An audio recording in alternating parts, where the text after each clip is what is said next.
Hello again, this is Well Dressed Gem, and welcome to another episode of Zero to Hero.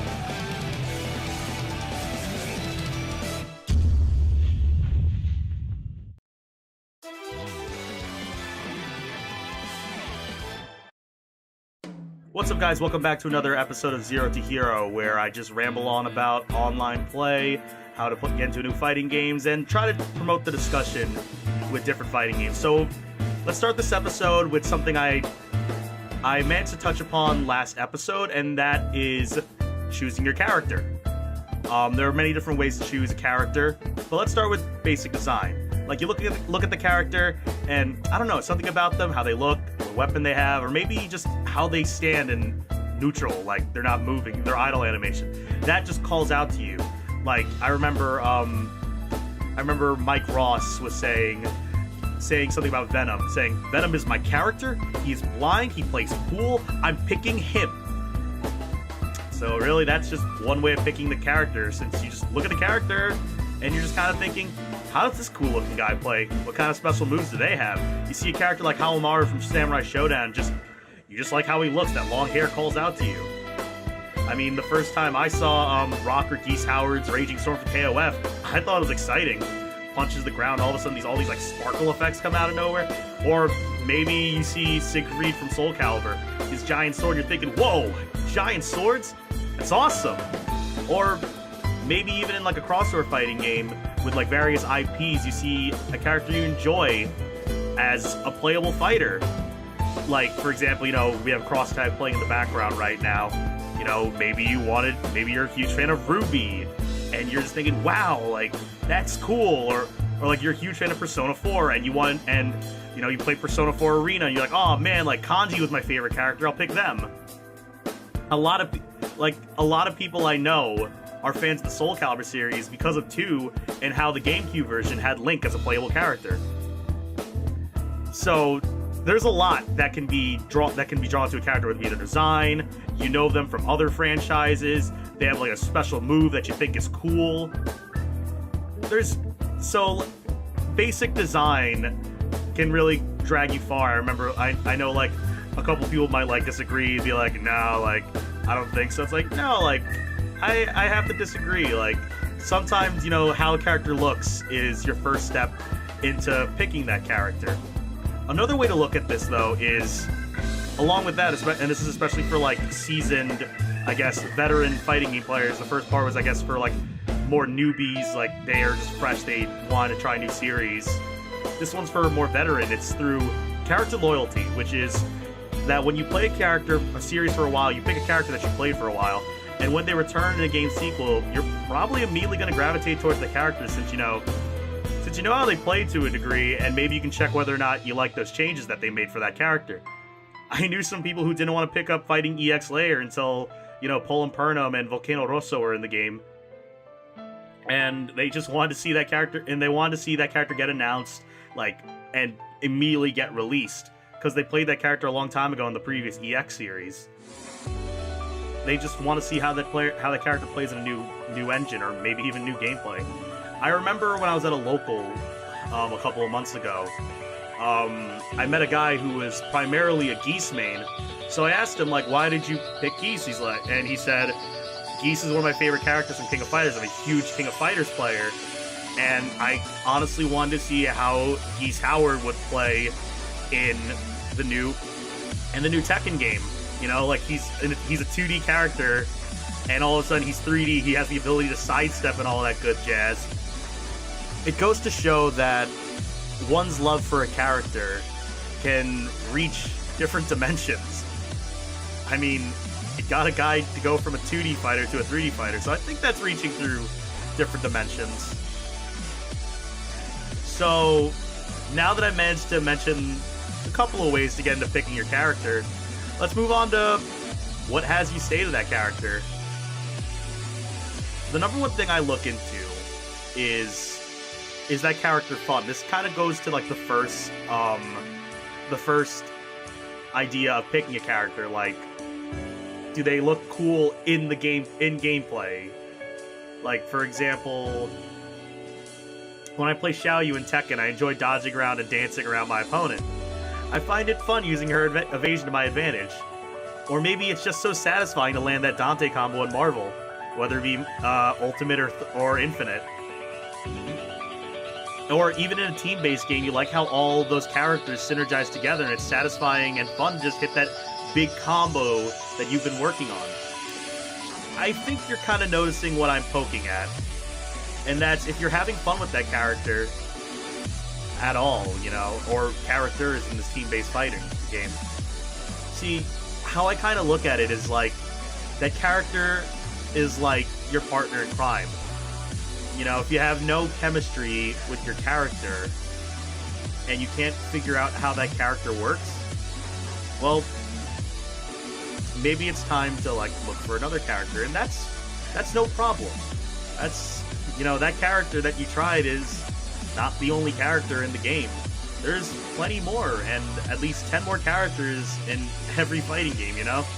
It's not like the original Street Fighter where there's only Ryu and Ken. There's plenty of characters to go around, you know?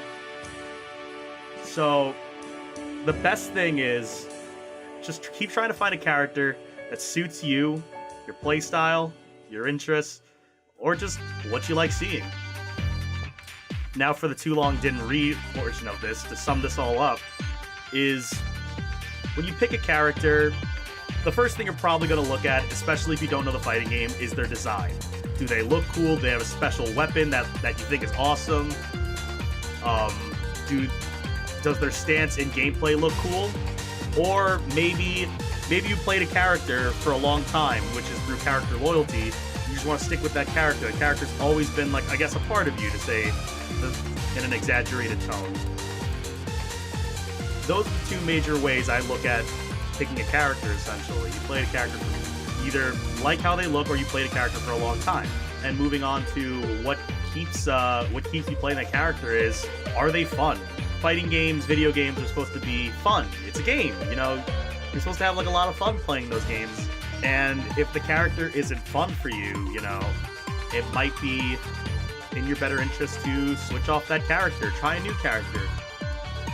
Maybe it's time to take a break from that character, and when you take that break from that character, you might eventually miss that character and try to go back, and maybe you'll reinvigorate yourself. Like, I know for me, I took a break from playing Xiaoyu and Tekken quite a bit, because I felt like I wasn't having fun with her, and I played King, and then just one day I started playing Xiaoyu again, and it just felt great just to play more Xiaoyu. With that said, guys, why do you play your characters? I want to hear your thoughts in the comment section below. Why do you play your characters? Whether it be for design, their special moves, or you've just been playing that character for a long time. With that said, guys, let's move into some match analysis. So to start off with this match, I got bodied because I did not know what to do against Mitsuru at all. Along with that, they they stole my color, and that actually did throw me off. So here you're gonna see me like panic counter switching a lot against Mitsuru, and Mitsuru's anti-air button is so good. But one thing I'm noticing with this player is that they're throwing out a lot of reversal actions. There you see me drop the combo there. So you see me, like, the moment I get like a hard knockdown, I'm just holding back because they're gonna try to use the reversal action like that. There, I could have capitalized, but I got thrown off the fact that I had a cross combo out, so I wasn't able to capitalize. I should have probably just done something quick into super, so that would have done, like, the most damage. That's what I would have done, at least. So they activate their cross combo. I just full on panic and activate Bionic Arm for Yang, and that does tag Mitsuru, at least the Mitsuru assist. So that gets a little bit off my mind right now. Wake up super here. Alright, I did manage to block that. I can see there's like a little bit of like panicking right there, because like right there I did not even like jab. I just did heavy for whatever reason. I think I'm trying to switch out of Ruby so I can at least like save her a little bit, and this is definitely not helping. I should have just pressed the switch button. You see me just jumping around a lot. So the main thing I'm noticing right now is that, like, when they're full screen, I am just chucking a lot of fireballs in the air, which is at least keeping them away. I usually do this a lot with my Ruby Yang. that I generally try to just stick back, throw fireballs, maybe approach every now and then, like set the pacing a little bit. There I definitely had to save Yang because she was gonna die, and for some reason that's like the go-to strat when it comes to that. But I take that off of a throw. Whenever someone activates Resonance plays, they just go for throws. Everyone is just countering throws, so your best bet is to either just like neutral jump or just jab it out or just throw a fireball or something, throw a projectile. You see, that's one thing I'm noticing with this player also, is that the moment they get the assist out, specifically Yang's assist, when we're on the other side, they try to do a cross combo, but it doesn't work. You see me do the cross combo just so I can get the damage immediately, but this is not gonna kill. No, not yet. Reversal action. I just kind of went for the meaty heavy there because, like, regardless of whether or not she swang or not, I was gonna armor through it because Yang's standing B has armor. But we have a full power Yang, full health Yang on the other team, which is definitely kind of scary. Level 1 Resonance though, so not a big deal. I'm trying to build as much Resonance as possible just so I can have like that increased damage, that like level. It's nice to have like the multiple levels essentially. One thing I'm noticing is that she does not deal against the moment like I go in right now. So Yang's burning now, immediate uppercut, because that's the thing about with Semblance activation, you can immediately act out of it. It's a frame 0 type of deal.